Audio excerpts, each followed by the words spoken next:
A lição é a 130, intitulada Na Esfera Íntima. E ela vem nos falar assim, que cada um administre aos outros o dom como o recebeu, como bons dispensadores da multiforme graça de Deus. Isso está em Pedro, primeira epístola de Pedro, capítulo 4, versículo 10. E a Emmanuel pega esse versículo, essa frase de Pedro, e ele vem falar para nós assim, que a vida é máquina divina, da qual todos os seres são peças importantes, e a cooperação é o fator essencial na produção da harmonia e do bem para todos. Aqui, Emmanuel, ele nos diz que sem cooperação nós não evoluímos, né? Que quando tem um belo exemplo dessa cooperação, quando Paulo de Tarso, na entrada de Damasco, que ele tem aquele encontro com Jesus, Jesus pede que ele entre na cidade e envie alguém para cooperar com ele. Quem? Ananias, né? Ananias foi o cooperador de Paulo de Tarso, né? Justamente a ovelha contra o lobo, né?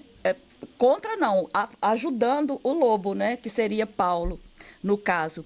Esse exemplo de Ananias, ele é um belo ensinamento para nós, né? Para a gente poder ter a medida daquilo que a gente recebe, a gente dar também, né? Nós temos que contribuir sempre.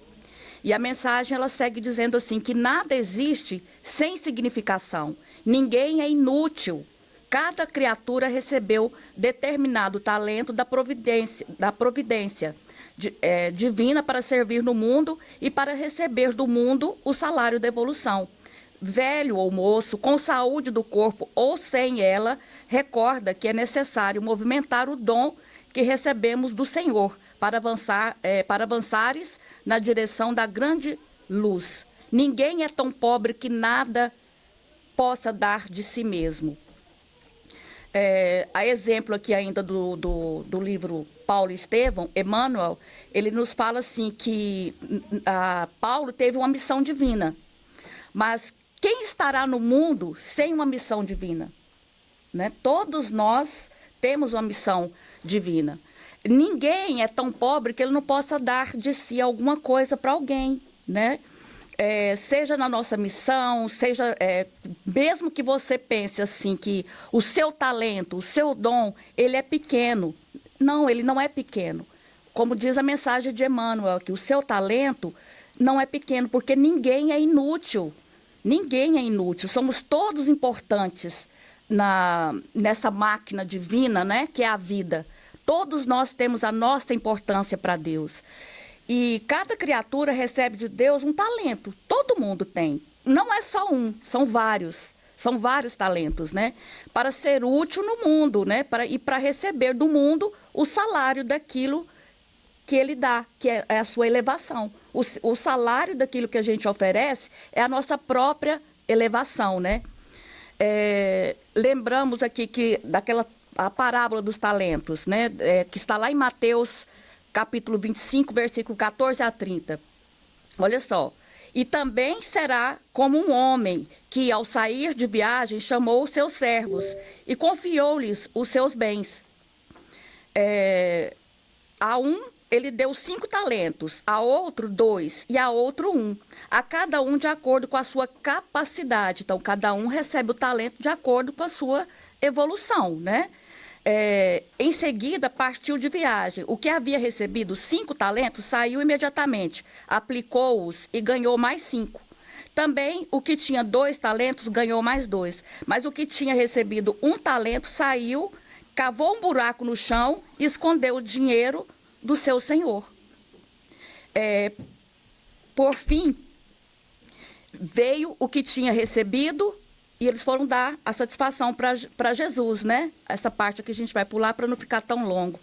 Então, cada um recebe de acordo com a sua capacidade, né? E Deus, na sua misericórdia, ele respeita a capacidade de cada um na hora de entregar o seu talento, né? Para que cada um possa multiplicar de acordo com que ele está, a sua evolução, né? Mas todos têm a sua utilidade. E Emmanuel ele segue falando assim: o próprio paralítico atacado ao catre da enfermidade pode fornecer aos outros a paciência e a calma, em forma de paz e resignação. Não ouvides, pois, o trabalho que o céu te conferiu, e foge à preocupação de interferir na tarefa do próximo a pretexto de ajudar. Aqui, Emmanuel ele nos fala da necessidade da gente movimentar os nossos talentos, né?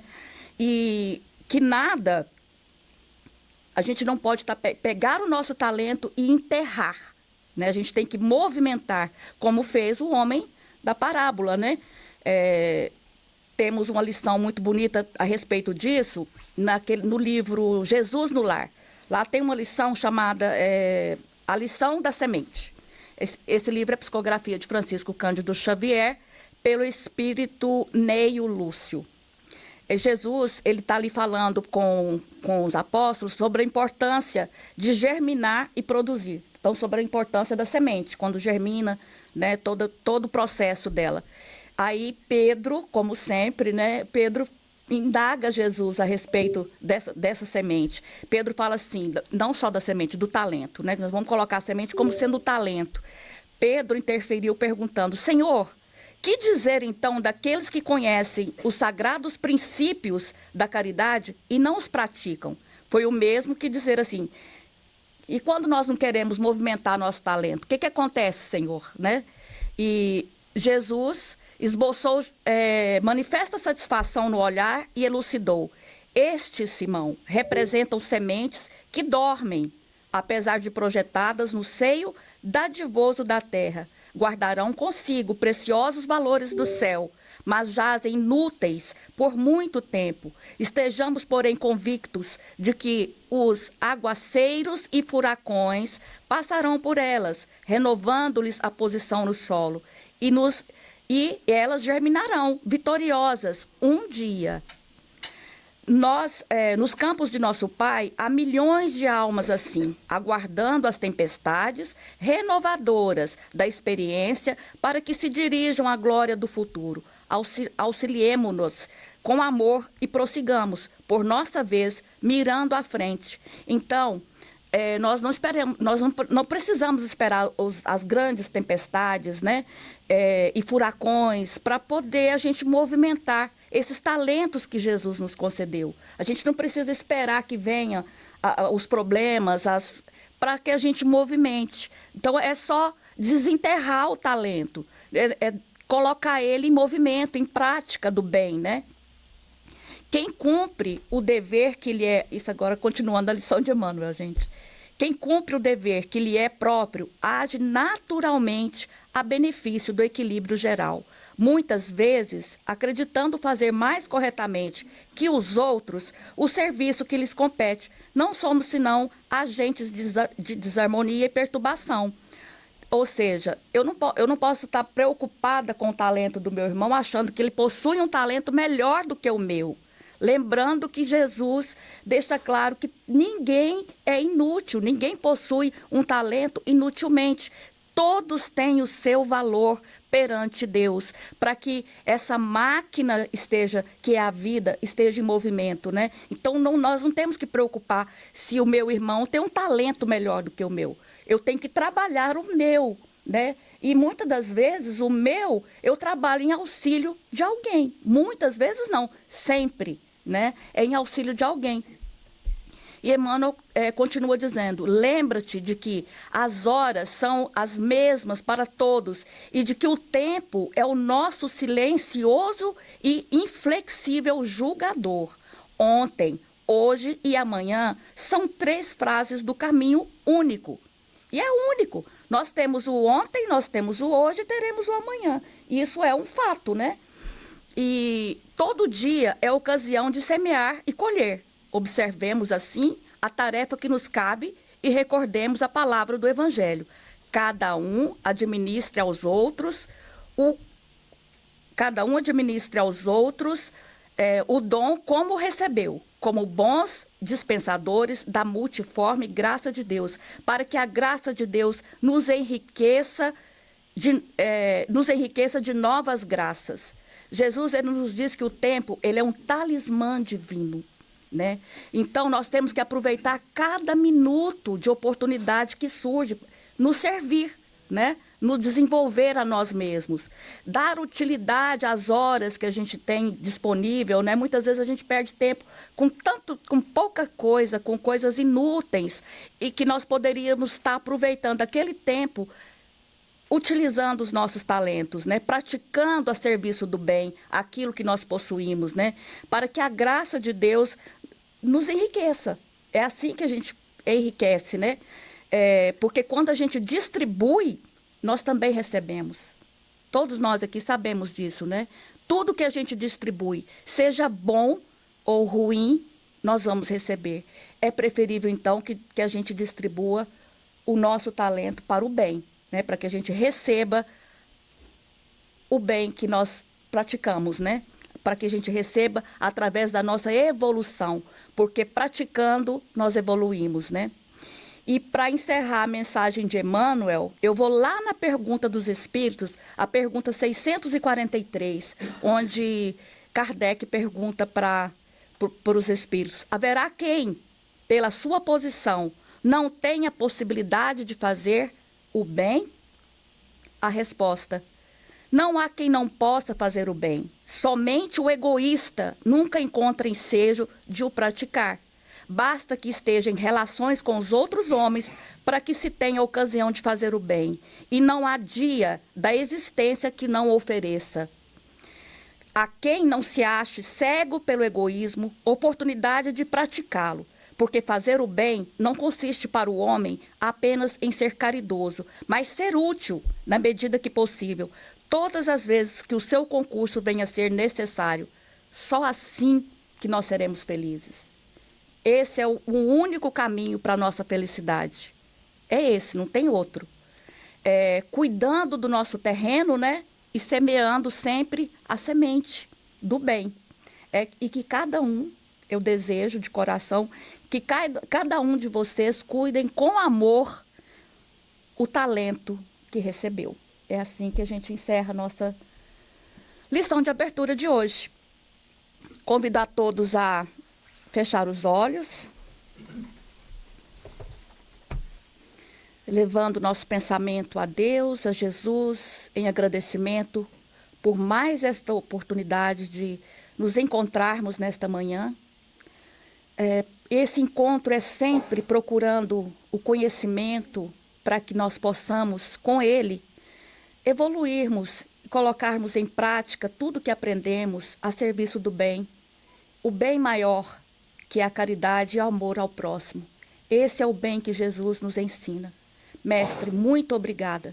Que a tua paz e o teu amor permaneça conosco durante toda a reunião e quando voltarmos para casa, também possamos levar de toda essa energia para todos que se aproximarem de nós. Que assim seja, Senhor. E agora, gente, a nossa palestra com o Roberto, que é um médium de cura, né? Nós já conhecemos, não necessita apresentações, porque vou deixar a ele o encargo de se apresentar, porque todos nós já o conhecemos, né?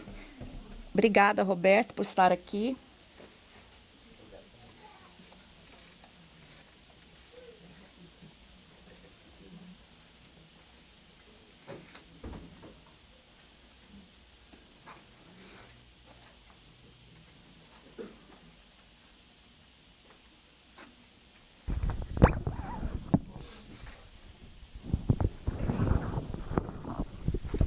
Eu já sou Roberto, se eu ficar com o microfone aqui, eu vou me chamar de Roberto Carlos. Bom dia. Nossa, aqui o povo responde, né, quando você fala. É ótimo saber disso, sabe por quê? Porque vocês foram enganados, na verdade. Disseram a vocês que hoje ia ter palestra, né? Não. Hoje a gente vai ter uma troca de experiências aqui. Se você acha que vai ficar aí sentadinho quieto, eu não vou deixar. Eu vou fazer você responder perguntas, fazer reflexões. Eu sou o único palestrante que não gosta muito de palestra. Porque a palestra, no fundo, é uma grande informadora, né? Ela leva informação. Eu prefiro transformação. Não é? Então, essa história de vir aqui e ficar ouvindo eu falar e você sair daqui a mesma pessoa, não tá para mim isso. Eu prefiro que você reflita, pelo menos, mesmo que você não fale, mas que você fale para você e gere o que eu vou trazer aqui, algumas reflexões. Porque só faz sentido se acontecer isso. Se não acontecer isso, é tempo perdido. Porque olha só, informação você tem no livro, na internet. Você abre o Instagram e você vê 10 frases mais lindas do que as que eu vou botar aqui. Então, não é isso que vai lhe tornar uma pessoa melhor. Mas como você usa essas informações, né? Como você usa o seu talento. Esse talento maravilhoso que Deus nos deu, né? De ter uma vida plena. Ter uma vida não plena é a escolha das pessoas. Eu escolhi ter uma vida plena. Agora, se a sua vida é de migalha, escolha sua. A minha não é. Ok? Então, começamos, né? Comecei a cutucar você. Tem algum espírito mineiro aqui que eu já estou falando igual mineiro, já percebeu? Tá cheio de espírito mineiro, né? Nos Estados Unidos. Eles têm que ir para algum canto, né? Vem para o centro espírita. Então vamos lá. Antes de mim, nossa amiga estava aqui falando com vocês sobre os talentos também. Falou assim, o Roberto que é médio de cura. Aí você lê um tema desse, a dor também cura. Lá vai ele falar de mediunidade de cura. De jeito nenhum. Hoje não é dia de falar de mediunidade de cura. Hoje é dia da gente refletir sobre a dor. E não é uma reflexão muito fácil, viu? Porque a dor dói, né? E a gente às vezes não entende muito bem por que passa por ela. E a resposta é simples. Porque o mundo é um mundo de provas e expiações. Todo mundo já ouviu essa frase. Sabe o que significa isso? Vamos já saber, se você sabe. Muitas vezes dizer que o mundo é um mundo de provas e expiações é a mesma coisa dizer o seguinte, ó. Você é espírito, você vai reencarnar, vai passar por um monte de dor e vai desencarnar lá na frente. Seria a mesma coisa do teu espírito guia dizer o seguinte. Tá vendo essa piscina? Tu vai mergulhar e lá do outro lado tu vai ser molhado. Aí você vai dizer, mas isso é óbvio, eu sei. A dor é uma obviedade da vida. Ah, mas eu não gosto de dor. Assim, nem eu. Mas é um mal necessário. Mas será que é mal? É uma outra reflexão. Então, quando a gente pensa na dor, a gente começa a se questionar, meu Deus, mas o Roberto está fazendo agora um enaltecimento, né? Como é que o pessoal diz? É uma apologia. Apologia ao sofrimento. De jeito nenhum. A primeira coisa que eu falei é o seguinte, ó, se você quiser ter uma vida migalha, é problema seu. Eu só faço apologia a coisas boas. Mas a gente não tem como não encarar a realidade. Pulou na piscina, vai se molhar. Essa realidade não tem como mudar, tem? Não tem como mudar. É a mesma coisa, quem está encarnado vai passar por ela. Não tem jeito. E não adianta vir para o centro espírita na expectativa que você não vai passar pela dor porque você é espírita. Não venha mais não. A mesma coisa serve para qualquer religião. Ah, eu vou para a religião tal porque o pastor me prometeu, ele está mentindo. Que eu não vou sofrer, eu não vou ter dor, porque se eu entrar para a religião dele. Ele está mentindo. É a mesma coisa dizer assim, olha, você vai pular essa piscina, mas Deus vai te ungir de tal forma que tu vai sair do outro lado seco. É possível? Não é possível.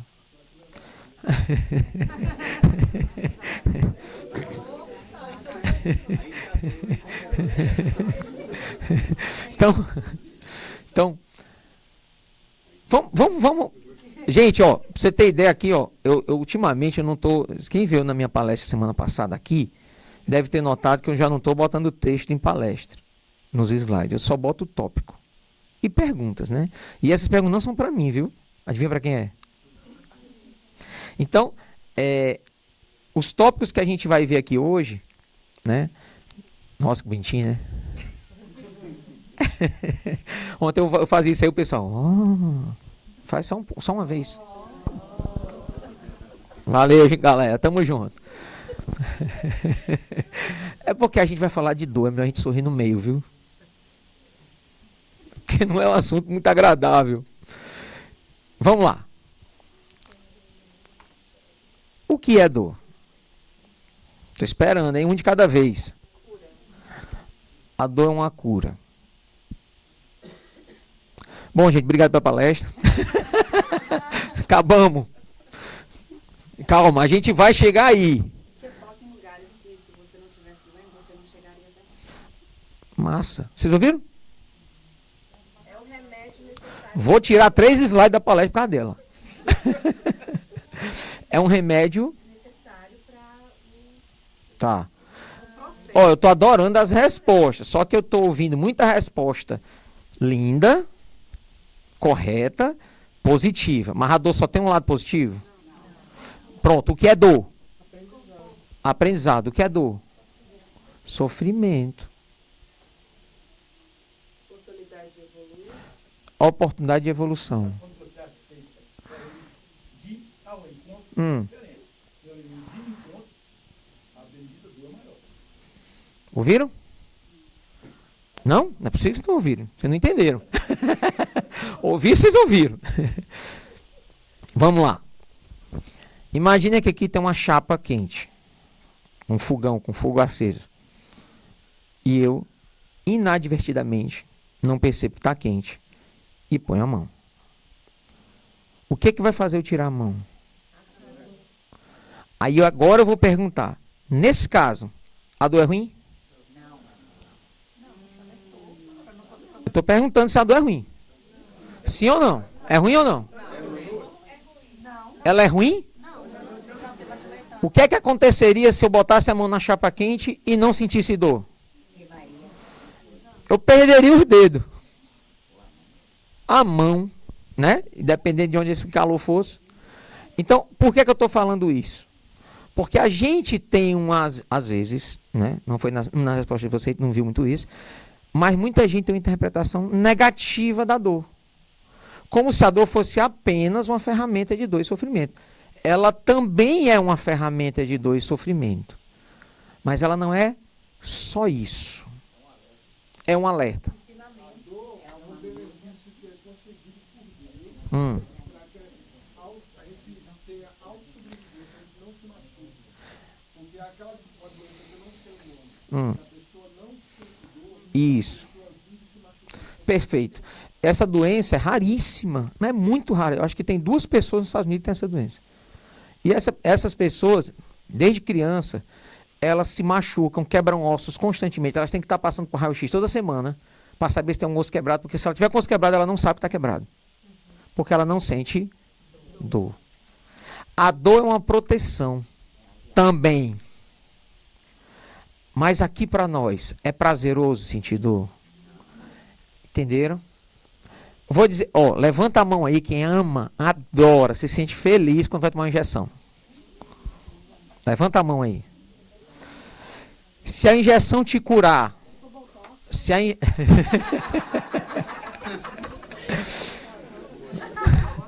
Mas se tivesse outro método, não.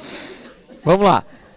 A pergunta, ninguém morre de prazer com injeção, né? Morre de prazer com injeção? Só se for masoquista. Não, né? Então, a injeção não é prazerosa. Ela gera dor. Mas se junto com a injeção tem algo que vai curar você, isso é bom ou ruim?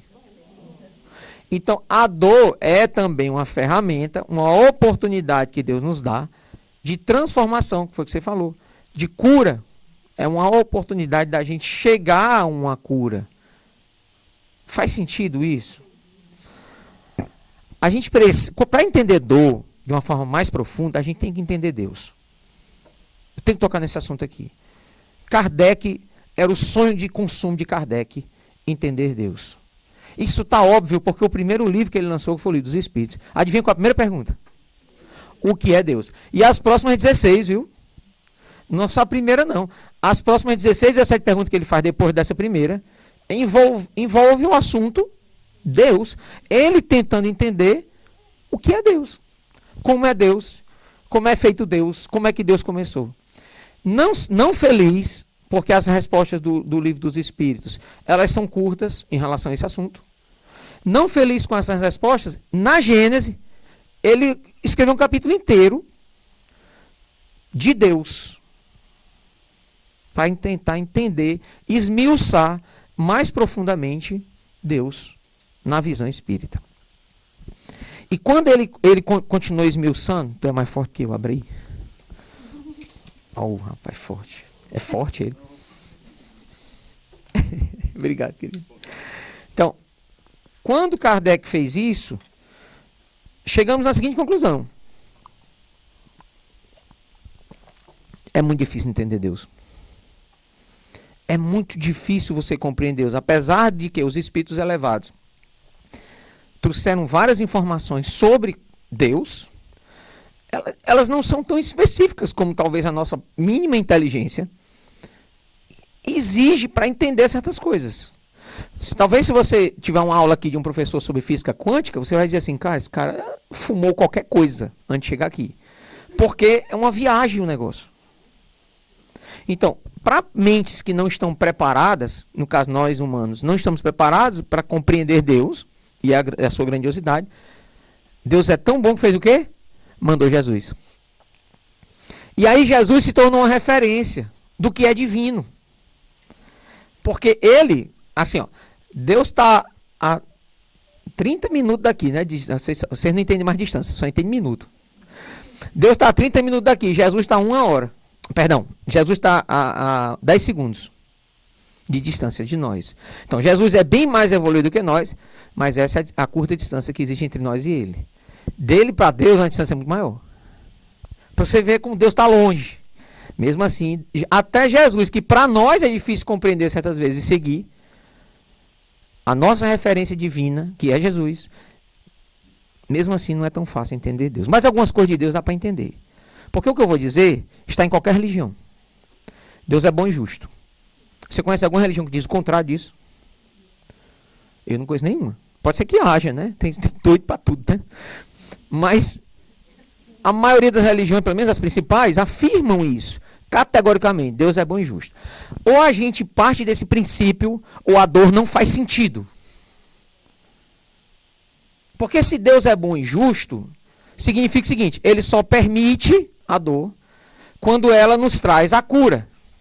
Isto é, ele só permite a dor que nos ajuda a nos transformar. Ele só permite a dor que nós somos capazes de lidar com ela, os talentos. Ele só permite a dor porque a dor também é um talento. A dor não é uma oportunidade, Carlos? Então é um talento. E vou dizer, extremamente transformador, porque a dor, quando a gente sente, ela é mais motivadora de mudança do que o amor. Quando a gente está sentindo. Vocês concordam com isso? Por isso que a gente reencarna. E é por isso que a gente sofre. Porque a gente acaba evoluindo na teia. Já que a gente não aprende pelos bons hábitos. A gente deu uma palestra aqui semana passada sobre hábito, né? Então, como a gente ainda não é escravo dos bons hábitos, a gente fica apanhando. Apanha de quem? Perfeito. Quem é que causa essa dor? Nós. E aí, cara, por que a gente diz que é nós? Deus causa dor? Deus permite a dor. Olha a diferença. Deus é como um pai. Eu me lembro do meu filho, meu filho hoje tem 24 anos, mas quando ele era pequenininho, ele se encantou com a vela acesa. E ele queria pegar na vela. Eu disse, não pegue não, você vai doer. Tinha uns 3 anos mais ou menos. Ah, pai, mas não sei o quê. E ele tentava, eu disse assim, não pegue não, meu filho, você vai ver, não é bom não. Aí teve uma hora que eu já estava bem paciente. Nessa época eu era muito paciente. Aí eu olhei assim, agora se você não pegar, eu boto sua mão nela. Aí ele pegou. Quando ele pegou, ai! Eu disse assim, bota de novo. Não, bota de novo. Não, pai, não quero botar de novo, não. Fogo queima? Queima. Então pronto, lição número 1 aprendida. É melhor do que uma aula. A dor ensina também. E quando ela...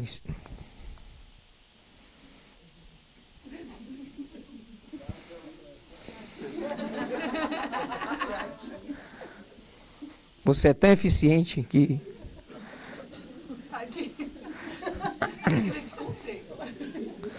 Não bastasse toda a dor da tua vida, Carol? Tu vai e resolve casar comigo. Eu vou dizer um negócio.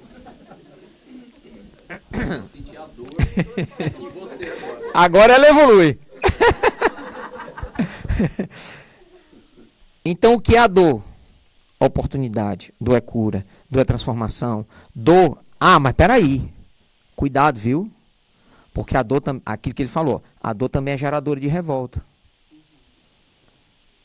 Muita gente se revolta contra a dor. Nós fazemos isso direto. Fulano me magoou, estou com ódio dele, não perdoo. Está transformando a dor em revolta. Faz sentido? Fulano fez isso comigo e eu estou muito triste com ele. Está transformando a dor em revolta. Porque a dor não é só aquilo que você sente no corpo físico. Existem outras formas de dor. Existe dor física, dor psicológica, dor emocional, existe dor energética, existe dor de diversas formas. Existe a dor pior de todas. É a dor moral. Nós vamos já falar disso. Certo? Então, a dor é uma ferramenta desde que se use essa ferramenta para a sua evolução. Porque ela, da mesma forma que pode ser uma ferramenta de evolução, ela pode ser também uma ferramenta de revolta. Uma vez eu estava assistindo uma palestra em 2005. Nossa, eu estou velho, hein? Lá em Fortaleza teve um lançamento do livro do Divaldo chamado Sexo e Obsessão. De Manuel Filomeno Miranda. Esse livro é maravilhoso. Esse livro é incrível. E eu já tinha lido o livro e ele veio a Fortaleza fazer uma palestra. Deu pouca gente, deu umas 3.000 pessoas. Foi um ginásio, que eram 4 quadras de tênis, assim, lotada de gente, assistindo ele falando sobre esse livro. Ele foi o dia todo de conferência, de manhã, tarde e noite. E ele falou o exemplo de uma senhora, um dos exemplos que ele contou, né, na palestra. Ele falou de uma senhora que o procurou. Essa senhora era muito próxima dele, lá em Salvador. E essa senhora era uma senhora muito rica, muito, muito rica. Ela conversava muito com ele, perguntava ele sobre as coisas da vida, e ele dizia assim: minha filha, use as suas dores como motivação para ajudar os outros.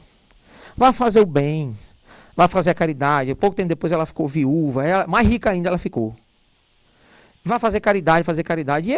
E ele de tanto falar isso para ela, tem uma hora que ele disse: rapaz, está na hora de eu deixar ela tomar adesão por ela, né? Já estou falando, pedindo e tal. Depois de um tempo, depois de uns anos, ela procurou o Divaldo. Ela já tinha mais de 80 anos. O Divaldo contou essa história para nós, nesse dia.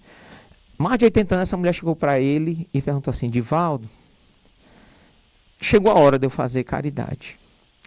Por que, minha irmã, que você está dizendo isso? Porque eu descobri que eu estou com câncer terminal. Aí, Divaldo, não, agora você vai ter que esperar a próxima encarnação. Porque agora não dá mais tempo, não. Ela morreu em meses.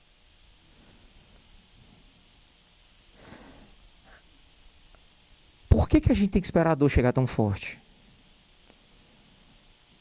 Por que a gente não pode aprender de outra forma que não seja pela dor? Eu não estou dizendo que os aprendizados da dor não são valiosos, são extremamente valiosos. E digo mais, são os mais comuns, os mais naturais, acabam sendo mais naturais, porque eles vão acontecendo com mais frequência na nossa vida. Pela nossa teimosia de não fazer o que é certo. A gente teme em não perdoar, a gente teme em não ser paciente, teme em não ser indulgente, teme em não ser caridoso. Aí o que acontece? Vem o quê? A dor. Como uma oportunidade de aprendizado. E algumas vezes gerando revoltas. E isso que o Divaldo falou, eu entendi o que ele quis dizer. É claro que ela ainda podia fazer caridade aí nos meses de vida que ela restava. Mas você não pode estar protelando a vida toda, fazer o bem, ser uma pessoa melhor, ser um ser humano melhor, porque a evolução é um processo lento. Aí você começa um processo, faltam 3 meses para morrer, por que está com câncer? Agora, minha irmã, não se preocupe não, a sua próxima encarnação você evolui. E tem razão em dizer isso. Não é uma coisa boa de ouvir, né? E essa pergunta nos leva a uma outra pergunta. E o que é cura? Quando não dói mais. A maneira que você lida com a dor. Real aprendizado. Aceitação. Essa palavra aceitação, eu fico é uma pulga atrás da minha orelha, porque a aceitação dá uma sensação de inatividade, sabe? Mas não é nesse sentido que você está falando, é? Não, é aceitação no sentido de resignar-se. Perfeito. Então então a aceitação talvez não seja a palavra ideal. Talvez compreensão. Compreensão, porque na hora que você compreende, você tem a possibilidade de transformar, né? Aí você compreende, você entende. Perdão. O que é cura?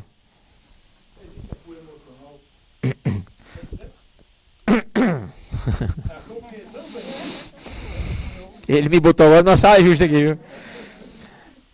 Meu irmão, eu vou dizer, nada na Terra pode ser 100%. É impossível. É impossível alguém 100% feliz na Terra, tanto é que a felicidade não é desse mundo. É impossível alguém 100% em paz, porque a paz é uma conquista diária. Então, é impossível alguém plenamente sadio, em qualquer área da vida, física, emocionalmente e tal, porque nós não estamos aqui para passear. Nós não estamos aqui porque nós já somos bons e vamos lá para rever a galera. Né? Não é, cara. A gente tá reencarnando porque a gente é ruim e tem que corrigir esses erros, essas falhas. Vamos nivelar por baixo? A gente é coisa ruim. E se você for médium, eu vou dar um de mineiro agora. Nossa Senhora! Porque, olha só, a reencarnação é correção. Mundo de provas e expiação não é mundo de felicidade. Mundo de provas e expiação não é mundo de regeneração. E olha que o mundo de regeneração, o mal ainda existe. É bem menos do que o bem, claro. O bem prevalece sobre o mal. Que nós estamos longe disso. Tem gente falando, daqui a 20 anos. Daqui a 20 anos? Daqui a 20 gerações. Nós vamos ver na Terra o bem prevalecendo sobre o mal. E o pior, que não é que as pessoas sejam más. Tem muita gente... vamos falar de número. Eu estudei engenharia, então eu adoro número. Porque o número ajuda a você entender certas coisas. Eu vou fazer uma numerologia aqui total, viu, gente? Da minha cabeça, tá? Estou tirando esses números da minha cabeça. 5% da população são pessoas realmente boas. Boas, que fazem o bem. Que perdoam sempre que podem. Que se dedicam. Estou sendo bem generoso com esses 5%, ou não? 5% da população são pessoas realmente boas. Caridosas, pessoas que não são materialistas, blá, blá, blá, blá, ok? 5% da população são realmente maus. Estou sendo caridoso também, viu? Aqueles que são egoístas, mesquinhos, arrogantes, só querem saber de se dar bem, não estão nem aí se o outro está sofrendo, só querem coisas para si. Falou do egoísmo, não foi hoje aqui? Então, 5%. Roberto, peraí, essa conta não está batendo não. Tu falou dos bons e dos maus e só deu 10%. Pois é, sabe o que é que os outros 90% fazem? Fazem nada. São fracos, covardes, neutros. Eles são tão covardes que nem ruim eles conseguem ser. A maioria das pessoas está na Terra. Gente que vive assim, eu pago meus impostos, cuido da minha vida, não falo mal de ninguém. Tu só fala de coisas que são tua obrigação. Tu tem obrigação, se tu não pagar imposto, tu pega cadeia aqui. É ou não é? Aqui não dá pra mentir. Lá na Suécia, um dos países que a gente vai fazer cirurgia, né? Eles dizem assim, matar uma pessoa em praça pública dá menos cadeia do que sonegar imposto de renda. Pois é. Na Suécia, matar uma pessoa em praça pública com arma de fogo, e você conseguir provar que era legítima defesa, não, legítima defesa nem preso vai, né? Mas se você conseguir provar que você tinha um motivo para fazer aquilo, tipo assim, a pessoa ele roubou, sei lá, não é legítima defesa, mas a pessoa tinha um motivo. 6 anos de cadeia. Certo? Sonegou imposto de renda, pega 10. Então pagar imposto de renda, você não paga que você é bonzinho, não. Você paga por obrigação. Você diminui a velocidade no fotossensor, porque senão você vai multado e você não quer pagar multa. Então você faz as coisas por obrigação. Esse é 90% do povo. São os neutros. Como é que... Cara, eu sou péssimo de dublagem. Assim? O que é que tu quer? Assim. Assim minha voz fica mais... Assim mesmo. Ok. Estou super à vontade. Entendi. O pessoal aí atrás está me ouvindo? Se eu tirar o microfone, vocês vão ouvir também, né? Porque minha voz... Ah, tem razão. Tá vendo? Tem que usar o microfone. Então vamos lá. Eu vou tentar fazer o que o Carlos falou, se eu me lembrar e meu braço permitir. Sim. São aqueles... Clóvis Nunes, né? Aquele palestrante baiano, lá de Feira de Santana, ele tem uma frase que ele diz assim, ó... as pessoas neutras, ele chama de... Ah, meu Deus, fugiu agora a palavra. Elas não ajudam. E o pior, que tem um ditadozinho que a gente ouve lá no Brasil, não sei se vocês conhecem, que diz assim, que o cara estava em cima do muro, entre o céu e o inferno. E ele não sabia para que lado descer. Ele olhava para o inferno, via o pessoal lá dançando, festejando, bebendo, aquela farra, né? Carnaval, bem animado. Do outro lado, os anjinhos, tudo assim, fazendo bem, né? Conversando uns com os outros, tentando ajudar a dificuldade. Mas alguns anjinhos olhando para ele e falavam assim, vem para cá, fica aqui com a gente. E ele olhava para o inferno e ninguém chamava ele. E ele olhava para o anjinho e o anjinho, vem para cá fazer o bem, vem para cá fazer caridade, vem aqui para o Getú. Estou aí?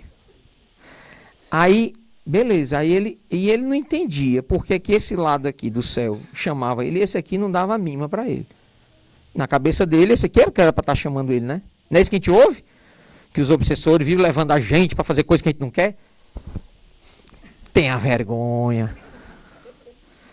Os obsessores levam você para onde você deixa.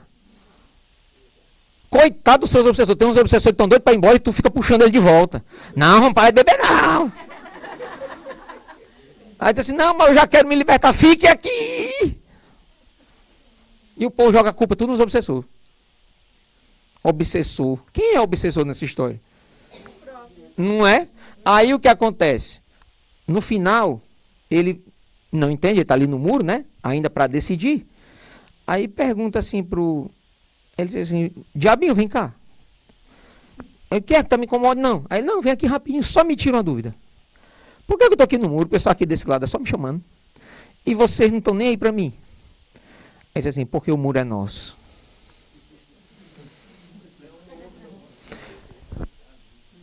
Allan Kardec, eu não sei qual é a pergunta, 900 qualquer coisa, do Livro dos Espíritos, diz assim, ó, não basta apenas não fazer o mal. Para ser bom, você só ganha essa alcunha de bom quando você se esforça no limite das suas forças para fazer o bem. E muitas vezes além desses limites. Isso é ser bom. Ser bom não é pagar imposto. Pagar imposto é obrigação. O que é cura? O que é cura? O que é dor, vocês já entenderam. Vocês deram uma aula aqui sobre dor. E o que é cura? Concorda que a dor e a cura, elas são ambiguidades, mas ao mesmo tempo um é causa e outro é efeito? Sim ou não? Porque pensa comigo, ó, se alguma falha moral tua, dessa encarnação de outra, tanto faz porque a vida da gente é uma só. Então, se algo que tu cometeu de errado, que é a causa da tua dor, certo? Existe uma cura para ela, certo? Significa que há uma distância entre esses dois. O que é que a revolta faz? Distancia. O que é que a resignação faz? O que é que a caridade faz?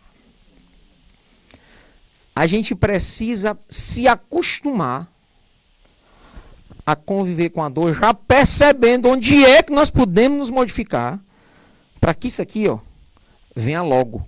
Para quê? Para a gente já ficar pronto para a próxima. Essa é a equação. Não, obrigado. 918. Você quer ler, por favor, querido? A 918 é linda essa pergunta. Foi uma das perguntas que mais, quando eu li o livro dos Espíritos, foi uma das que mais me chocou. Porque eu não esperava essa resposta dos Espíritos. Assim, eu nunca tinha pensado nisso. Eu já era médium, já era trabalhador de casa espírita, já tinha essa visão da caridade como ferramenta de salvação. Mas quando eu li essa pergunta, realmente me chocou. Lê a pergunta e a resposta. Ah, tá bom. Tá bom. Uhum. Conhecimento. O conhecimento faz isso com a cura e a dor, ou faz isso? Aproxima ou afasta? Um conhecimento em prática, sim. Porque olha só, o que é o conhecimento? Vou dar um exemplo de conhecimento. Você ter o conhecimento que Deus é bom e justo ajuda que a cura chegue logo? Não? Ajuda ou não ajuda? Ó, eu tenho um conhecimento que Deus é bom e justo. Então, peraí, Deus não vai mandar uma dor que eu não mereço. Então, essa dor que eu estou passando eu mereço. Então, Deus só permite aquilo que eu consigo aguentar. Parábola dos talentos. Né? Só dá aquilo que eu tenho capacidade de lidar. Aí eu vejo isso aí, eu vejo essa dor, eu consigo entender conhecimento. Por que é que aprimorar o conhecimento é tão importante? Porque é o conhecimento que fundamenta a sua fé. A fé, muitas vezes, ela é construída nas nossas experiências. Mas são os fundamentos. Eu fiz uma palestra aqui chamada Ser Espírita. Teve muito espírita que se chocou com aquela palestra. Porque eu trouxe aquelas 13, 14 regrinhas, né? Que eu disse assim, ó, se você não acredita nisso aqui, vá para outro canto. Não dá para ser espírita e não acreditar em reencarnação. Não dá para ser espírita e não acreditar em mediunidade. E o que é isso? Conhecimento. Se você não tem esse conhecimento, como é que você vai entender que uma mensagem espiritual, um espírito chegou e curou e não sei o quê? Então o conhecimento é o básico para que você compreenda e olhe para a dor não mais como uma punição.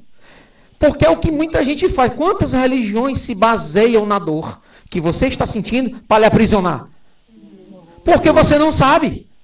Porque você não tem conhecimento. Vou perguntar de novo. Conhecimento, bem utilizado, obviamente, né? Porque também não é só saber, né? Eu não faço igual alguns espíritas que eu conheço, que quando morre alguém, se arrancando os cabelos. Eu até entendo o sofrimento. Eu sofri. Minha mãe morreu faz 5 meses e eu sofri pra caramba. Chorei. Tá tudo normal. Mas não houve revolta no meu coração, não houve nenhum... aquelas coisas todas que o pessoal faz. Né? Querido. Obrigado. Deixa eu só ler essa 918. Porque indícios se pode reconhecer em um homem o progresso real e que elevará o espírito na hierarquia espírita. O espírito prova a sua elevação quando todos os atos da sua vida corporal representam a prática da lei de Deus e quando antecipadamente compromete-se... Deixa eu ver só isso aqui. Não, acho que não é essa não. Acha aí. Eu acho que é... para reconhecer um progresso real. É nessa mesma sequência de perguntas, mas não é essa, 918. É outra.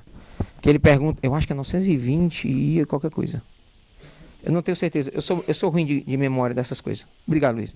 Tu acha aí? Tem que ter a seguinte coisa.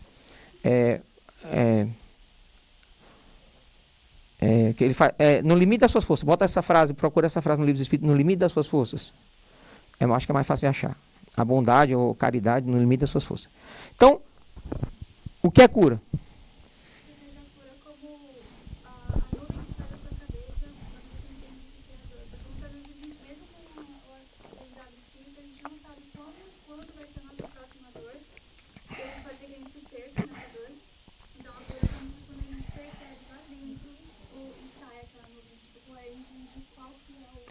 Você falou uma coisa que é crucial. Achou, meu amor? É sobre o bem e o mal?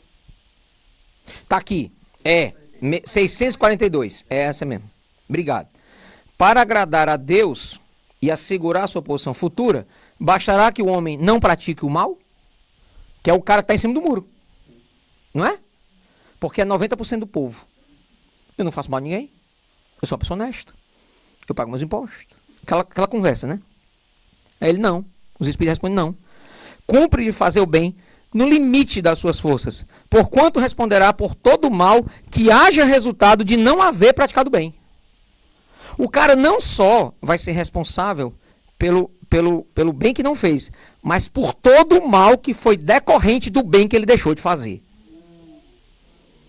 Rapaz, com lei de Deus não tem conversa não. Não tem jeitinho brasileiro não. Com a lei de Deus não tem negociação. A gente acha que lei de Deus dá para negociar. Pergunta André Luiz se dá para negociar com a lei de Deus. Pergunta André Luiz se ele conseguiu negociar durante 8 anos que ele ficou no umbral. Deu para negociar? Ele era uma pessoa boa, viu? André Luiz era um cara legal. Médico, atendeu um monte de gente gratuitamente. Pessoa de bem. Família. Mas gostava, ó, dos gorozinhos, né? E fumava o que podia. Vivia na noite. Era um boêmio. O que aconteceu? Foi para a espiritualidade. Os espíritos trevosos chamando ele de suicida. A gente acha que espírito trevoso mente.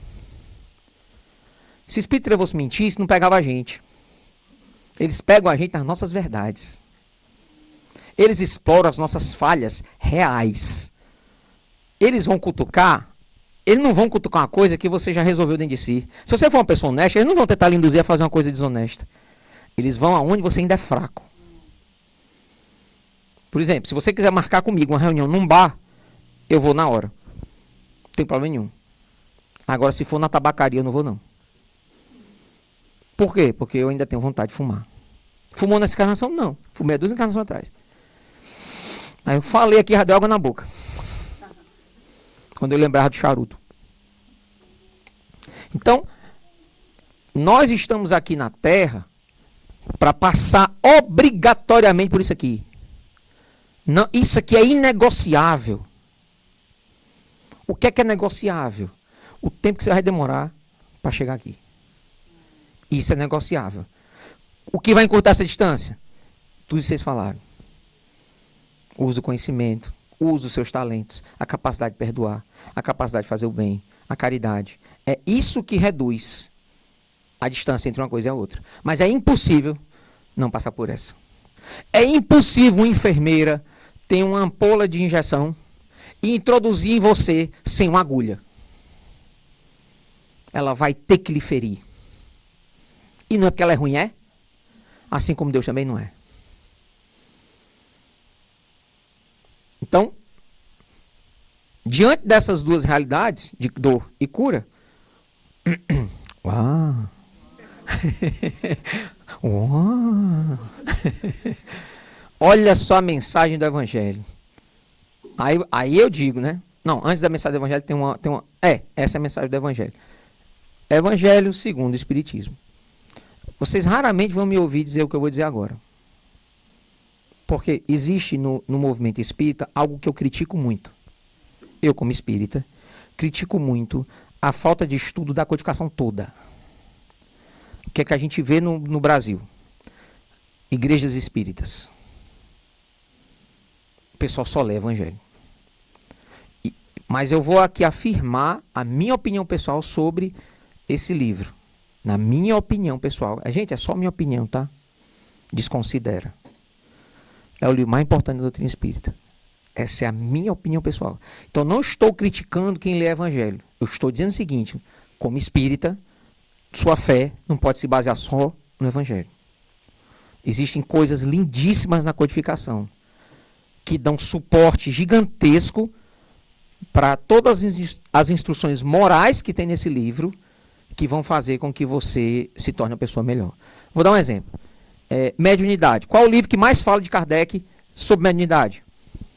Livro dos Médiuns, não? Em que momento o Evangelho fala sobre mediunidade? Quando vai falar sobre a mediunidade gratuita. Porque é uma questão moral. Não é uma questão fisiológica, não é uma questão científica ou filosófica, é uma questão moral. Mediunidade tem que ser gratuita, isso é uma questão moral. Por isso está no Evangelho. Tem também no Livro dos Médiuns, só que de uma forma muito mais suave até. É quando ele vai falar sobre médiuns interesseiros. Kardec fala sobre médiuns interesseiros, ele fala que os médiuns não podem ter o foco que não seja a caridade. Né? Que eles, é mais sutil essa palavra. Então, ele fala a mesma coisa, só que de um jeito mais sutil, porque o foco do Livro dos Médiuns é outro. É a cientificação das comunicações espirituais. Já o Evangelho não. É claramente um livro de aporte moral. São 28 capítulos nesse livro. 28. O último é a coletânea de prece espírita, né? Já parou para pensar desses 28 capítulos qual o maior deles? O maior, o mais grosso, assim, o que tem mais página, mais folha. Você sabe qual é? É o 5, que é exatamente, adivinha qual é? A primeira bem-aventurança do Evangelho, né? Bem-aventurados os aflitos. Bem-aventurados os que sentem dor. É como se Jesus dissesse assim, ó. Eu vou resumir esse capítulo inteiro. Jesus, todo o seu carinho, né, paternal, dizendo assim, ó. Meus filhos, aguentem firme. Aguentem firme, porque vale a pena. Aguentem firme, porque foi vocês que criaram isso. Nada que vocês estão passando, fomos nós que criamos. Vocês estão passando por isso aí porque vocês criaram. Eu sei que vocês não lembram. Porque quando a gente bate na cara de alguém, a sensação na mão passa rápido, mas no rosto demora. Quando a gente pisa no pé de alguém, nosso pé nem dói, mas o do outro. Então, quando a gente faz uma coisa errada, com a gente ou com os outros, isso vai repercutindo com a gente energeticamente o resto da vida. E a nossa vida é uma só. Já falei isso, né? Nós temos várias encarnações, mas nossa vida é uma só. Então, dentro dessa vida contínua que nós temos de várias encarnações, o Roberto é fumante, tanto é que eu vim agora com asma. Então, a dor é uma bem-aventurança. A primeira do Evangelho. E o negócio é tão direto, esse capítulo aí com essa questão, que é o maior de todos, é o mais bem explorado, e o seguinte a esse é o Cristo Consolador. Por quê? Por que as bem-aventuranças no Evangelho começam no 5 vai até o 10, e tem esse capítulo 6 no meio, que não é uma bem-aventurança, é o Cristo Consolador? Já parou para pensar? Porque logo depois da aflição, quem é que consola? O Cristo. É como se ele dissesse, repito, o capítulo 5, é como se ele falasse para você o seguinte, ó. Trinca o dente. Aguenta firme. Não se revolte. Tenha calma. Paciência. Ou como Nossa Senhora mandou para Chico Xavier. Isso vai passar, meu filho. Isso também passará. O que é que passa? É a dor. Mas tem gente que está viciada na dor, não Tem masoquista, né? Não, gente que não quer sair, sabe o que tem que fazer, mas não consegue sair porque parece que é uma... Isso. Não cabe a nós julgar a forma como uma pessoa reage à dor. Mas cabe a nós avaliar como fazer para que essa dor se transforme em evolução. Por exemplo, teve uma senhora, eu contei essa história ontem, vou contar de novo. Acho que eu já contei aqui. Uma senhora, lá de Minas Gerais, que ela era auxiliar de enfermagem. Uma pessoa muito simples, humilde, falava errado. Essa é uma pessoa muito simples. E ela cuidava de uns pacientes num hospital municipal. Ela cuidava principalmente de pacientes que tinham uma doença chamada fogo selvagem, o nome da doença mesmo é pífego foliáceo. O nome da doença mesmo é essa. Mas é comumente conhecida como fogo selvagem. E é uma doença genética, não é contagiosa, mas ela dá umas feridas na pele. A pessoa tem a sensação que está com o corpo queimando, ela tem que tirar a roupa. Da sensação de calor que ela sente. E depois de um tempo, começa a liberar umas feridas, essas feridas vão ficando mal cheirosas. É um negócio, é uma doença terrível. As pessoas ficam inutilizadas, elas não conseguem trabalhar. E é uma doença gravíssima e ela cuidava dessas pessoas com essa doença. O hospital passou por uma crise, eu não sei se vocês acreditam, mas isso aconteceu no Brasil. O hospital passou por uma crise. E nessa crise o hospital teve que fechar essa ala do hospital que cuidava desses doentes. Inclusive dispensou ela. E ela, mesmo sem receber salário, continuou indo alguns meses, até o momento que o hospital ia expulsar os doentes. Eu sei que essas coisas nunca mais aconteceram no Brasil, mas naquela época aconteceu. Aí o que aconteceu? Ela ficou muito triste. Chegou em casa, chamou os 3 filhos e falou assim: vou trazer 18 pessoas doentes aqui para casa para me cuidar, porque eu não vou deixar eles na rua. Porque alguns foram para casa de parente, família e tal, mas alguns não, nem a família queria mais. Não é fácil cuidar desses pacientes, eles gritam de dor. Aí, e o cheiro, o maior problema é o cheiro. Aí os filhos, não, mãe, você vai acabar com a nossa privacidade, aquele negócio todo. Aí, olha a adesão que ela tomou, viu? Como foi fácil. Vocês eu já criei, podem ir embora. Eles não têm ninguém, eles só têm a mim. Eles vão vir para cá porque quem manda aqui sou eu. Ela estava disposta a expulsar os 3 filhos de casa. Vocês eu já criei, vocês já são formados, vão cuidar da vida de vocês. Eles só têm a mim. Quem aqui teria essa coragem? Ela não ficou em cima do muro. Não é fácil descer do muro, viu? Só deixar registrado.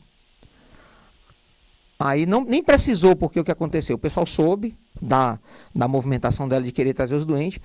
Aí nessa mesma cidade, Uberaba, tinha um médium, que agora eu esqueci o nome dele.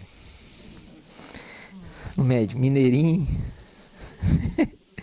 E esse médium ouviu falar da história dela e falou assim: cara, eu vou ajudar essa mulher.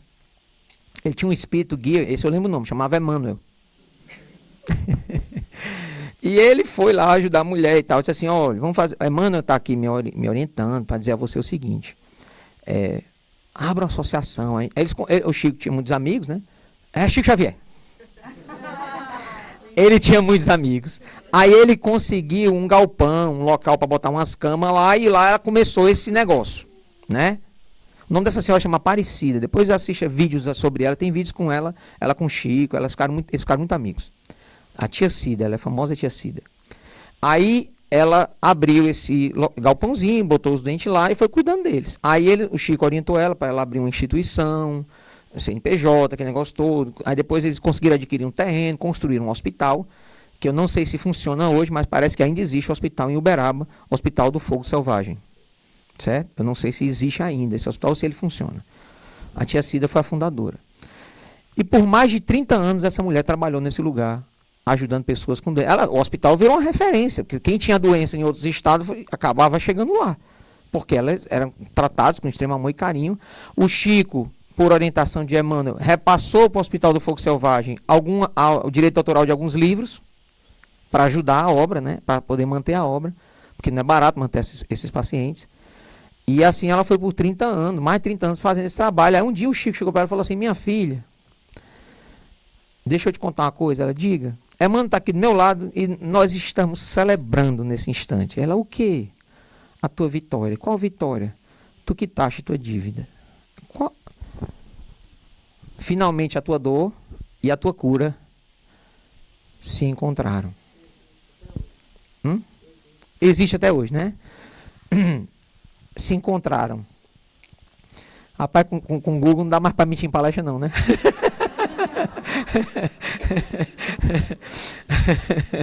Eu acho ótimo isso. Eu adoro, porque antes os palestrantes mentiam pra caramba. Depois eu conto uma história. Aí, ela, Chico, eu não estou entendendo o que você está me dizendo. Como assim paguei minha dívida? Ela disse assim: minha filha, Emmanuel está aqui me mostrando, né, na encarnação anterior, você trabalhava na Inquisição. E a sua tarefa na Inquisição era assinar as ordens de pessoas que iam ser queimadas vivas. A sua assinatura está em mais de 60 e tantas ordens de queimar pessoas vivas. Isso ocasionou para você um débito que você ia ter que reencarnar e desencarnar sucessivas vezes queimada.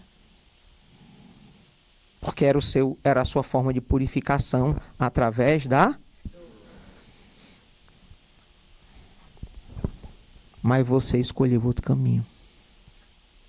Qual foi o caminho que ela escolheu? O amor. Só tem duas formas de evoluir. De acordo com o Chico Xavier, só tem uma. Desidratando. Pelo suor do trabalho ou pelas lágrimas da dor. A tia Cida escolheu o suor do trabalho e foi cuidar de gente doente. Cuidou de mais de 1000 pessoas. Ela já desencarnou, acho até que ela desencarnou antes do Chico. E ficaram muito amigos os dois. E a mensagem da tia Cida é: existem bem-aventuranças nas aflições. Logo depois delas, o Cristo Consolador vai te acalmar.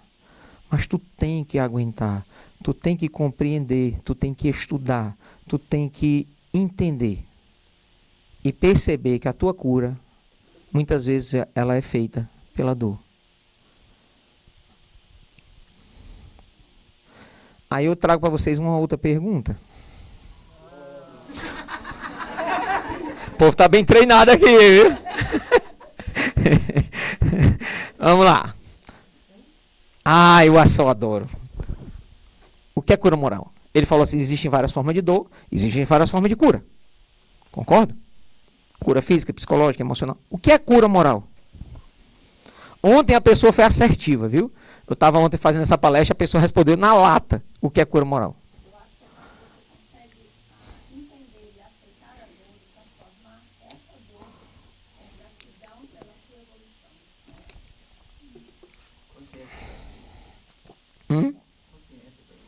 Consciência tranquila. Ação do bem. Essa parece mais complicada. É a mais complicada, concordo. É a que envolve mais pontos. Todo mundo aqui falou um pouco.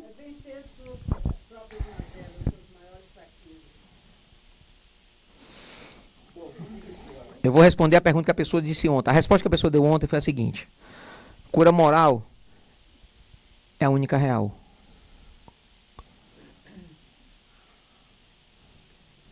Porque se você tem uma dor de um erro que você cometeu do passado, a única coisa que vai fazer essa dor se apagar é a cura moral. É quando você aprende com a dor. Porque se você não aprende, a dor aumenta. O Dr. Fritz tem uma frase que ele diz assim, ó: Dr. Fritz, uma pessoa chega assim: Dr. Fritz, eu chamei meu marido várias vezes, ele nunca quer vir para cirurgia. Aí o Dr. Fritz responde assim, ó: porque a dor está pequena. Quando a dor estiver maior, ele vem. Quando a dor doer mais, ele vem. Cura moral é o objetivo final, por exemplo, de uma casa espírita. Tem gente que acha que o trabalho que eu faço, que é um trabalho de cura física e emocional, né, porque tem a terapia amor, é o final do trabalho que a gente faz. E não é. Eu vivo dizendo que não é. Quantas pessoas são tocadas pelo trabalho da cura física para desenvolvimento da fé? Quantas pessoas são tocadas por um trabalho que é feito por um espírito através de um médium e são tocadas a fazer uma reflexão que vai fazer com que ela procure, muitas vezes na própria casa onde ela fez a cirurgia espiritual, procure ali um alento para a sua alma. Procure lá algo que possa fazer com que ela aprenda o que moralmente Deus quer de nós. E aí, nessa busca, que no Espiritismo a gente chama de reforma moral, eu não gosto de negócio de reforma, porque parece que as coisas estão quebradas. Então, essa busca moral que a gente tem, que a gente tem a oferecer nas casas espíritas, é muito mais importante que a moratória de uma dor. O tempo que você passa sem ela. Porque se você tem uma dor, o espírito alivia, e você não aprendeu o que tinha que aprender, adivinha? A dor volta. Por isso que eu chamo moratória. Conheço pessoas que estão de moratória, de uma cirurgia que o Dr. Fritz fez. Comecei a trabalhar aos 29 anos atrás.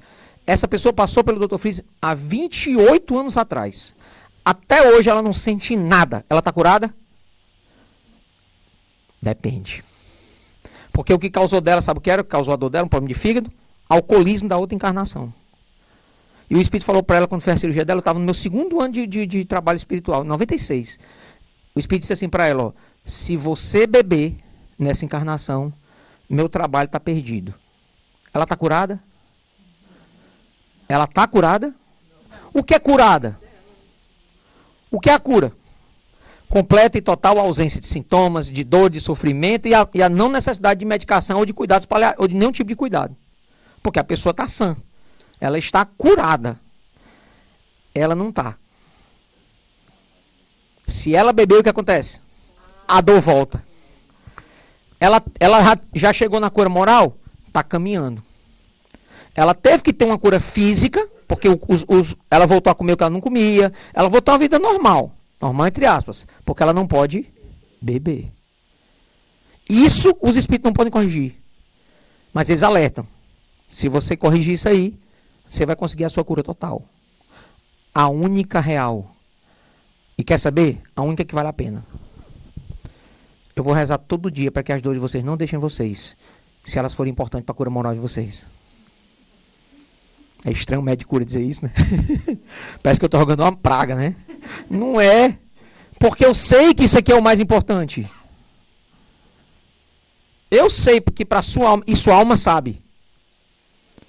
E Deus sabe, seu guia espiritual sabe, que se você fizer isso aqui, ó, se você atingir isso aqui, ó, gente, qual é a necessidade da dor? Se não nos fazer caminhar na direção do amor. Então, se você já está caminhando nessa direção, para que dor? Se a dor não é punição, nós já chegamos nesse ponto. Nós já passamos desse ponto, né? A dor é oportunidade. Alerta que você precisa fazer uma reconfiguração de caminho para atingir isso aqui. Aí, na hora que você atinge isso aqui, precisa novamente da dor? Não. Acho que o espírito, como Chico Xavier, precisa reencarnar na Terra. Só se for para cumprir alguma missão. Mas necessidade reencarnatória Jesus nunca teve.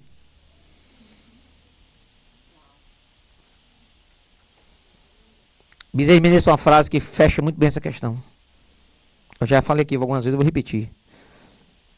Que nós tenhamos força de suportar as dores que nós mesmos causamos para nós. Tá na hora da gente caminhar nessa direção, viu? Perguntinhas rápidas, quiz. Aqui foi diferente, vocês não vão falar nada. A pessoa parece catapora, né? Tanta bolinha. Então vamos lá. Pergunta número 1. Deus castiga? Não. Pelo amor de Deus. Por isso que o Wallace disse uma coisa importante. O conhecimento desanuvia muita coisa. Mas se você chegar numa religião evangélica, não fazendo nenhuma crítica, viu? Se Deus não castigasse, eles não conseguiam pregar. É baseado no Deus de castigo que eles baseiam a fé deles. E entra em contradição o tempo todo, né? Deus é amor. A Bíblia é um livro de maior contradição que pode haver. Dentro da própria Bíblia, ela se contradiz. Por isso que muita gente se revolta contra Deus, porque acha que o que acontece com eles não acontece. Uma vez eu perguntei para uma pessoa católica como é que ela entendia uma criança com câncer. Porque uma criança com câncer, a criança não deu tempo de fazer coisa errada, né? Para merecer algo assim. Ah, não, foi os pais que erraram. Aí eu falei, deixa eu entender, se meu vizinho passar no sinal vermelho, eu sou multado? Pô, que Deus justo, hein? Não, é uma justiça que a gente não entende, é um mistério. É bem misterioso, é tão misterioso que é louco. Que não faz nenhum sentido, ô Carlos. Mas a gente tem que agradecer a Deus que tem religiões que fazem Sim. que ele castiga. Isso. Porque se não tivesse a religião, onde é que estaria isso? Eu tinha um pedreiro, eu trabalhei com construção civil durante 20 anos, um pedreiro nosso que veio, estava lá com problema batendo na esposa, bebendo muito, eu orientei ele para ir para casa espírita. O que aconteceu? Nada melhorou. Aí, meses depois, eu encontrei com ele na rua, todo feliz, bonito, com a roupa passada por dentro da calça, com a esposa, um sorriso de boca a boca, os filhos tudo ao redor. Aí eu parei o carro, porque eu fiquei tão chocado. Eu disse assim, e a Bíblia debaixo do braço. Cara, o que aconteceu? Isso foi em Maranguape ainda. Aí ele falou assim para mim, encontrei Jesus. Exatamente o que você está dizendo. Roberto, eu percebi que era o demônio na minha vida me fazendo beber e bater na minha esposa. A esposa chega a fazer assim. De tão feliz que eles estavam. Uma coisa dessa não faz bem? Não é bom? Existem graus e graus de evolução, graus e graus de percepção e de conhecimento, Espiritismo não vai chegar numa pessoa dessa, não vai tocar ela. Mas uma pessoa com essa que eu acabei de citar, ajuda. Ajuda muito mais. Entendeu? Valeu, Carlos. O que são expiações? Por favor. Não só as dores. As expiações são que tipo de dor? As consequências dos nossos próprios erros. Existem duas formas de dor na Terra, provas e expiações. A prova é o teste para saber se aprendeu, com a prova num colégio, e a expiação é o teu passado reencarnatório que determina que você precisa passar por dor. É a justiça de Deus acontecendo, exatamente. Permitindo, né? A justiça de Deus que permite a dor. Ok? Por que resignar-se? Qual a lógica da resignação? Qual a lógica da resignação, amiga? Claro que evoluir, não sentir dor, o que mais? Chegar mais rápido, para que a cura chegue mais rápido, o que mais? Eu posso resumir? Resignar é você aceitar o tratamento. Aceitar que a dor não é punição. E que sofrer é muito mais uma escolha diante da dor. Você pode estar com dor e ajudar os outros. Ser um bom exemplo. Fazer o bem. Mesmo com dor. É entender que a gente é o caminho dessa cura. A gente vai já se curar. Bem-aventurados os aflitos. Porque serão consolados. Por quem? Pelo Cristo, que vem logo depois no capítulo 6. Rapaz, o evangelho é redondo demais. O evangelho é muito redondinho. Outra pergunta. Por que arrepender-se? Não confunda arrependimento com culpa. Culpa é um lixo, uma porcaria que não serve para nada. Se você está sentindo culpa de alguma coisa, larga a mão disso. É uma porcaria. Ah, Roberto, mas eu me arrependi porque eu me senti culpado. Não, você poderia ter se arrependido sem ter se sentido culpado. O arrependimento é quando você olha para o passado, percebe o seu erro e faz uma ponte para o futuro, onde você não comete o mesmo erro. Isso é arrepender-se. Por que André Luiz demorou tanto para sair do umbral? Porque ele demorou a arrepender-se. Podia ter saído antes, se tivesse se arrependido antes. Mas faltou humildade, né? E sobrou arrogância, né? Do nosso amigo. Naquele momento da vida dele, sim. Porque se ele tivesse tido humildade, rapaz, esses espíritos estão dizendo que eu sou suicida, vai ver se tem alguma lógica. Não, não sou suicida, não. Essa era a resposta que ele dava. E a dor lá, aumentando, até quando ele não aguentou mais. Porque quando você não pede ajuda, como o doutor Fitz mesmo diz, é porque a dor é pouca. Aí tem hora que ela aperta, aí não tem mais. Tanto é que é só lá de maca, né?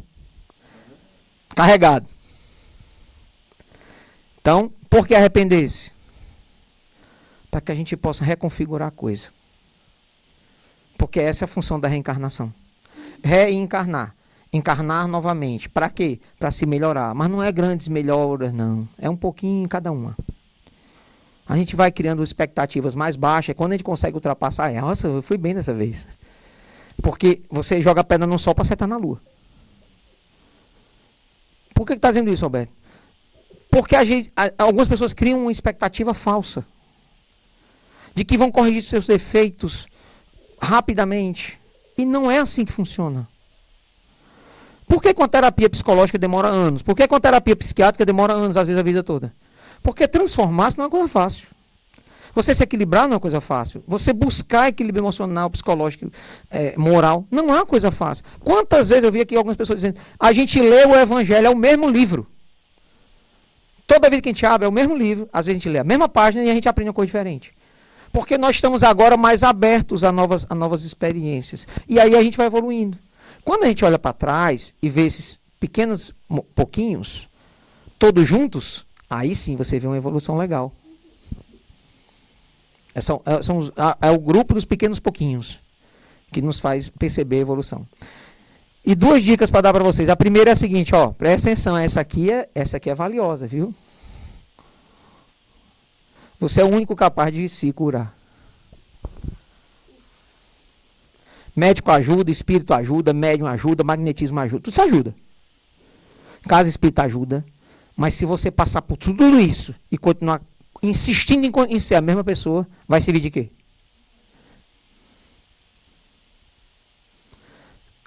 Aqui eu já estou falando em curas, a cura moral. Essa está 100% na tua mão. Isso é que eu acho legal. Não está na mão da gente a gente se curar fisicamente, tá? Está na nossa mão. A gente pode pedir ajuda do médico, receber o diagnóstico, o remédio certo e não se curar. Não pode ou não pode? Pode. Aí a gente pode pedir ajuda aos espíritos e eles vêm aliviar a dor e tal, mas a doença continua. Pode ou não pode acontecer isso? Tá. Mas você perdoar depende de quem? Aí é que tá. Aquela cura moral de antes, tão importante, a única que realmente vale a pena, está 100% na tua mão. 100% na tua mão. Não está na religião que você escolheu, não está em nada disso. Está na tua mão. Então, a religião ajuda, é um bom guia. Né? No caso daquele meu amigo lá que é pedreiro, para ele foi excelente. Eu sou uma pessoa religiosa e eu uso a minha religião para me guiar. No entanto, essa cura real, moral, evolutiva, sou eu comigo. Eu comigo mesmo. É o que eu pego de Deus, de Jesus, da religião, da sociedade, da família, dos valores dos meus amigos e vou colocando para dentro de mim. Aquilo que eu escolho usar. Que eu escolho tornar comportamento, tornar hábito. Certo? É isso que é a cura. E aí uma mensagem para vocês que é o seguinte, ó. Seja você a sua luz. Pare de procurar luz nos outros. Você é responsável em ser a sua luz. Está sentindo a escuridão? Acenda você. Pare de achar que vai vir alguém te salvar, o Salvador vai vir. Tem muita gente aí nessa ladainha ainda. Ah, Jesus está voltando. Nunca chega, acho que está vindo de ré num Chevette com as portas abertas. Porque não chega. Porque as pessoas acham que Jesus ia voltar com aquela roupinha branca, comprida, falando daquele jeito. É isso que as pessoas acham. É lógico. É óbvio. Então, Deus não quer. Oh, que coisa linda isso. Quer ver, ó? Quer ver como é fácil entender Deus? Se compare a Deus quando você se compara a Deus em relação aos seus filhos. Quem é pai e mãe. Quem é tio também, porque não deixa de ser um pouquinho. Tá? Vamos lá. Você quer que seus filhos sejam dependentes de você a vida toda? Você quer que os seus filhos não evoluam, não cresçam? Então você sabe que eles vão passar por dor. E vocês vão estar ali perto para dar um apoio, para servir de ombro amigo, para ajudar na dificuldade. Quando eles estiverem na agonia, eles saberem que podem recorrer a você. É ou não é? Mas quem é que tem que caminhar na estrada da vida deles? Eles. Conclusão, você que é pai e mãe, você quer que os seus filhos sejam melhores do que você. Sim ou não? É isso que a gente quer. É isso que os espíritos bons querem também. Que você seja luz. Que você desencarne, não vai dar trabalho para ninguém. Você vai dar trabalho aqui. Quando você desencarnar, você vai ajudar. E não se tornar parte do problema. E ser carregado numa maca, como o Fandé Luiz. Ser um dos maqueiros. É isso a proposta do Espiritismo. É ajudar você a se tornar você a sua luz. Olha que... Meu irmão, isso é libertador. O amor é libertador. Sabe o que é que aprisiona? Ciúme, inveja, orgulho, arrogância, ódio. Isso aprisiona. Sabe o que é que liberta? Amor, perdão, resignação, paciência, caridade, humildade. É isso que liberta. Pegaram? O que é que vocês querem? Viver livre ou preso? Então seja você sua luz. Decida hoje por essa mudança. Decida hoje a hora que a sua cura vai chegar. É você que tem que tomar essa decisão. Está na sua mão, viu? Uau. Fez-se o dia. Olha que frase legal. A dor também veio para te curar. A dor também veio para te proteger. A dor também veio para não deixar você cometer os mesmos erros. Não repetir as mesmas falhas das últimas encarnações. Te ajudar a entender que a vida vai além desse corpo material que a gente tem. E que a gente precisa começar a investir. Investe em ações, investe em bolsa, investe no banco. Não tem problema não, essas coisas são boas para garantir a nossa aposentadoria, porque enquanto a gente estiver aqui, é melhor que a gente se torne produtivo do que a gente se torne um problema. Tudo bem? Então, beleza, continue. Mas jamais esqueça de investir na coisa mais especial de todas. A salvação da sua alma. A luz que você precisa se tornar. E pelo amor de Deus, pare de olhar para a dor como algo tão negativo ou tão ruim. Acho que a grande mensagem de hoje é essa. É perceber que a dor também é uma ferramenta de evolução. É perceber que a dor também pode se tornar, na mão de quem sabe usá-la, na mão de quem tem conhecimento, uma escada evolutiva. E não falta espírito para te ajudar. Bom, eu queria fazer a figura dessa mulher levantar a cabeça, mas não deu. O melhorzinho que deu para fazer foi acender a luz. Mas é a mensagem que eu queria deixar para vocês hoje. Agradecer a vocês. Esses são os nossos contatos, né? E eu estou muito feliz de estar vindo aqui hoje no Getúlio, pela, 3 anos que a gente anda aqui. Acho que é isso, 3 anos.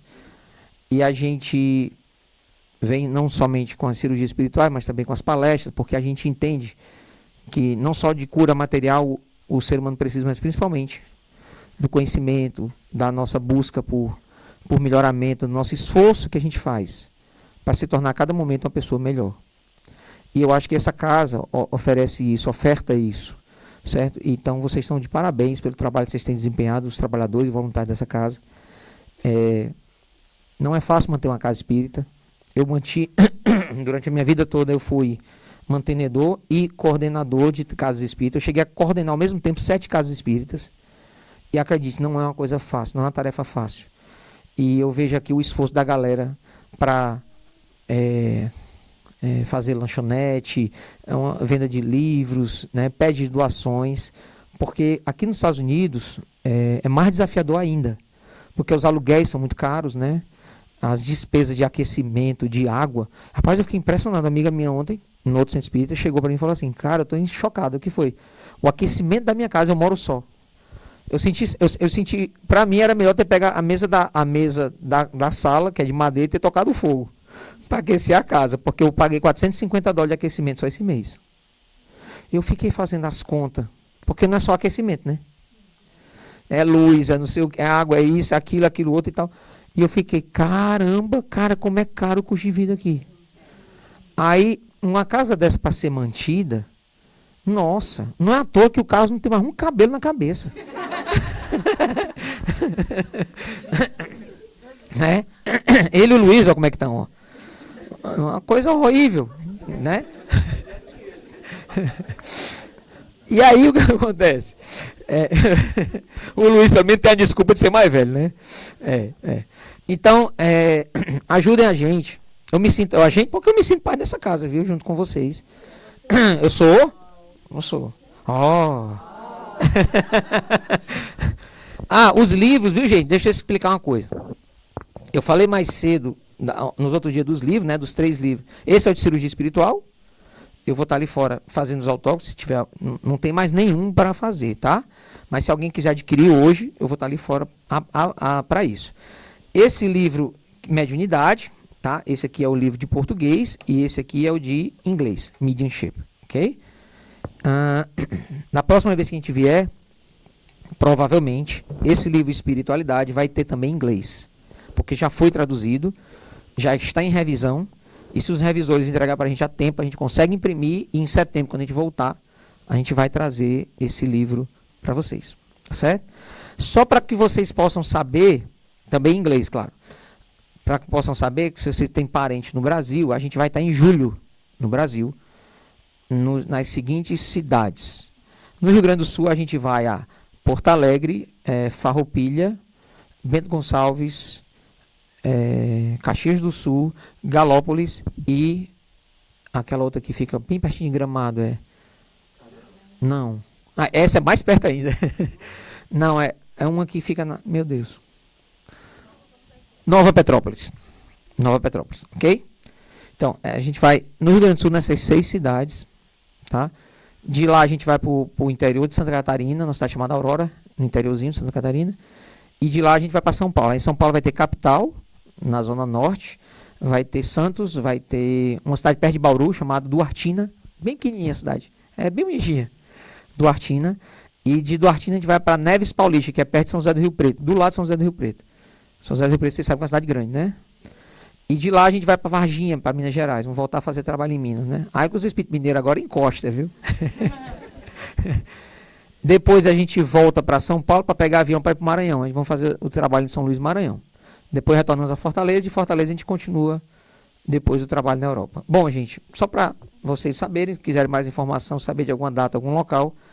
A gente nem tem os cartazes ainda, porque é só em julho, né? Julho e agosto. A gente vai aprontar esses cartazes e vamos dividir com vocês, tá? Muito obrigado, mais uma vez, pelo carinho. Me perdoem. Às vezes, quando eu faço palestras, eu choco um pouco as pessoas, né? Assim, na forma de falar e tudo mais. Mas a nossa intenção é a melhor. A nossa intenção realmente é ajudar você a despertar. E às vezes um bom despertador é aquele que grita bem alto, né? Aquele que chacoalha a gente na cama. Então, a gente precisa despertar o mais rápido possível para a nossa espiritualidade. E eu sinto essa responsabilidade em ajudar quem está nessa busca, como eu estou também. Tá? Então, mais uma vez, muito obrigado. Deus abençoe vocês.